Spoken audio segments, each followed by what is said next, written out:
l'histoire d'une femme et d'une romance négative.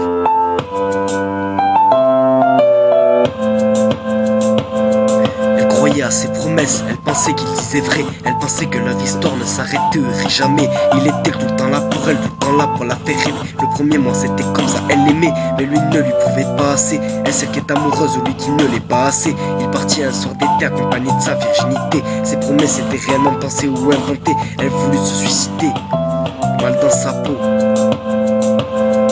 Sous son charme, elle était tombée sur ses paroles. Elle avait rêvé sur ses textos, elle rigolait. Dans ses bras, elle kiffait. Dans ses yeux, elle se voyait se projeter sur ses amis. Elle peut compter, car lui, il s'en foutait. Il voulait tirer son coup et s'en aller loin d'elle pour continuer à choper. Elle pensait que ça n'allait pas se terminer. Elle croyait avoir trouvé celui qu'elle attendait. Un homme parmi tant d'autres, mais son homme à elle.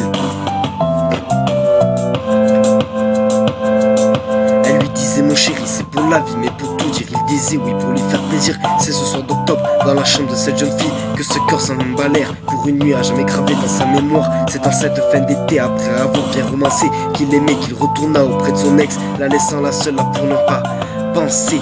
Pour un an de relation, la chute fut dure, sa meilleure pote pour la soutenir, mais cette jeune fille ne voulait que se détruire. Ces messages, elle ne pouvait s'empêcher de relire. Croire aux hommes, elle ne voulait plus s'y produire. À l'école, elle ne pouvait s'empêcher de le regarder avec son autre meuf, comme si elle n'avait jamais existé. Cette femme dont je vous parle aujourd'hui s'est remariée. Elle vit avec son mari, sa marmaille, ses côtés, l'alliance fière d'être portée. Un amour bien romancé, une histoire belle et tracée. Cette histoire fut oubliée, aujourd'hui c'est sur lui qu'elle peut compter. Le kata pour une romance négative.